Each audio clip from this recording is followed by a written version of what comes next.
দেখুন, প্রথমেই বলা হচ্ছিল সমস্ত দেশ বাংলাদেশের শেখ হাসিনাকে ফেরানোর জন্য উঠে পড়ে লেগেছে এবং তাও হবে বৈধ প্রক্রিয়ার মাধ্যমে, অর্থাৎ নির্বাচনের মাধ্যমে। কারণ আপনারা জানেন ইতিমধ্যেই জাতিসংঘের 59তম মানবাধিকার কমিশনের অধিবেশন, যেটি জেনেভাতে হয়েছিল, সেই অধিবেশনে মোহাম্মদ ইউনূসের বিরুদ্ধেই একটি প্রস্তাব পাশ করা হয়েছে। এই যে আপনারা ছবি দেখতে পাচ্ছেন স্ক্রিনে, মোহাম্মদ ইউনূস বিরোধী একটি প্রস্তাব জাতিসংঘের জেনারেল অ্যাসেম্বলিতে পাশ হয়েছে। এক্ষেত্রে ডেটটা আপনারা ফলো করুন, 30শে জুন 2025। সূত্রের খবর, এই বিষয়টি মোহাম্মদ ইউনূসের মনে, অন্তর্বর্তী সরকারের মনে ভয় ধরিয়ে দিয়েছে যে জাতিসংঘকে হাত করে ডক্টর মোহাম্মদ ইউনূস লাফালাফি করছিলেন, সেই জাতিসংঘই এবার ইউনূসের বিরুদ্ধে মানবাধিকার লঙ্ঘনের এই প্রস্তাবটি পাশ করেছে। তাই এবার উপায় না পেয়ে মোহাম্মদ ইউনূস দ্রুত নির্বাচনের মাধ্যমে দেশ ছেড়ে পালাতে চাইছেন। দেখুন, আপনাদের স্পষ্ট করে বলি যে জাতিসংঘের 59তম অধিবেশনে এই প্রস্তাবটি, মোহাম্মদ ইউনূসের বিরুদ্ধে প্রস্তাবটি এবং মোহাম্মদ ইউনূসের বিরুদ্ধে প্রস্তাব পাশ হওয়ার এক অর্থ বোঝায় যে শেখ হাসিনাকে এই দেশগুলো সমর্থন করছে।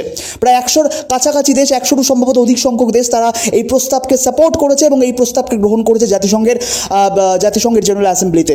এবং সেক্ষেত্রে এই প্রস্তাবটি পাশ হওয়ার অর্থ কিন্তু এটাই বোঝায় যে তারা কিন্তু মোহাম্মদ ইউনূসের বিরুদ্ধে গিয়ে শেখ হাসিনাকে সাপোর্ট করছে। অর্থাৎ এই প্রস্তাবটি যদি পাশ না হতো তাহলে কিন্তু এই যে নির্বাচন নিয়ে ডক্টর মোহাম্মদ ইউনূস যে ঘোষণা দিয়েছেন, আইন শৃঙ্খলা বাহিনীকে রেডি করতে বলা হয়েছে ডিসেম্বরের মধ্যেই, এবং নির্বাচনের একটা আবহাওয়া তৈরি হয়ে গেছে ইতিমধ্যে, এই বিষয়টা কিন্তু তৈরি হতো না। এক্ষেত্রে আপনারা আরও একটি দিকে লক্ষ্য করুন, দেখুন বলা হচ্ছে নির্বাচন নিয়ে মার্কিন বিদেশ সচিব রুবিওকে ফোন করেছেন মোহাম্মদ ইউনূস। দেখুন, গুরুত্বপূর্ণ দৈনিক সংবাদ মাধ্যম আনন্দ ও বাজারের প্রতিবেদন।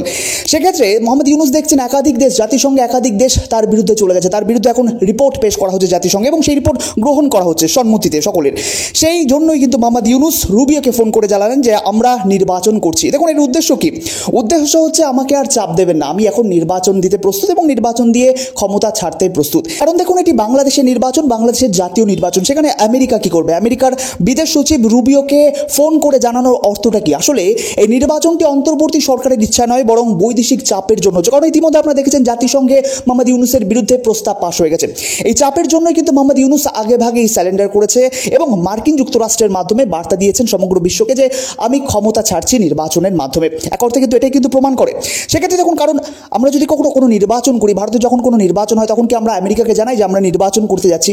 আমরা যুক্তরাষ্ট্রের, আমরা ইউরোপীয় কোনো কান্ট্রিকে জানাতে চাই যে আমরা নির্বাচন করতে যাচ্ছি?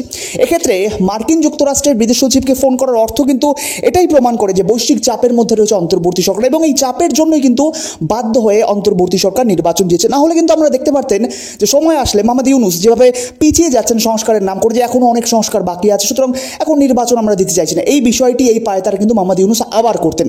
কিন্তু এবার এটা করতে পারছে না, কারণ জাতিসংঘে মোহাম্মদ ইউনূসের বিরুদ্ধে প্রস্তাব, এই যে আপনারা ছবি দেখতে পাচ্ছেন, ইতিমধ্যে পাশ হয়ে গেছে। আপনাদের জানেন এরপর আরও একটি চাপের মুখে পড়তে চলেছে অন্তর্বর্তী সরকার, যে চাপটি হচ্ছে বাংলাদেশের রাজনীতিতে আওয়ামী লীগকে পুনরায় ফেরানোর চাপ। কারণ ইতিমধ্যে আপনারা জানেন যে একাধিক দেশের সমন্বয়ে গঠিত জাতিসংঘ, যে জাতিসংঘ বলেছে যে বাংলাদেশে মত প্রকাশে, দেখুন গুরুত্বপূর্ণ দৈনিক সংবাদ মাধ্যম, বাংলাদেশে মত প্রকাশের অধিকার সংকুচিত এবং আওয়ামী লীগ নিষিদ্ধ করায় উদ্বিগ্ন জাতিসংঘ।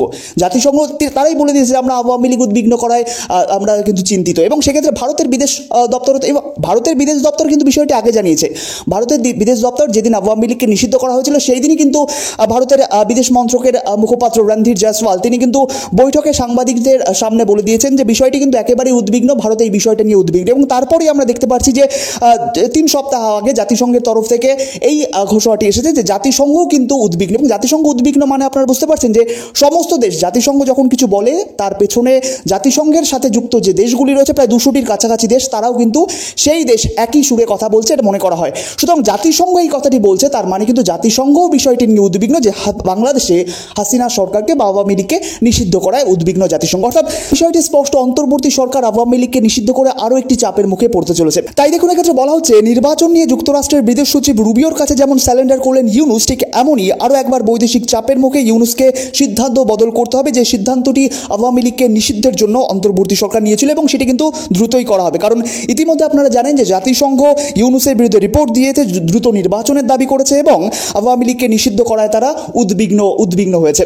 অর্থাৎ বলাই যেতে পারে দ্রুতই কিন্তু গদি ছাড়ছেন ডক্টর মোহাম্মদ ইউনূস এবং বাংলাদেশের রাজনীতির ময়দানে আবারও কিন্তু আমরা দেখতে পারবো বঙ্গবন্ধু কন্যা শেখ হাসিনাকে। তো আজকের প্রতিবেদন এ পর্যন্ত। এই বিষয়ে আপনাদের মন্তব্য, আপনাদের মতামত কমেন্ট করে জানাবেন এবং অবশ্যই ভিডিওটি আপনার প্রিয়জনদের মধ্যে শেয়ার করতে ভুলবেন না। দেখা হচ্ছে বন্ধু পরবর্তী প্রতিবেদনের সাথে কথা টিভির আজকের এই গুরুত্বপূর্ণ প্রতিবেদনটি দেখার জন্য ধন্যবাদ।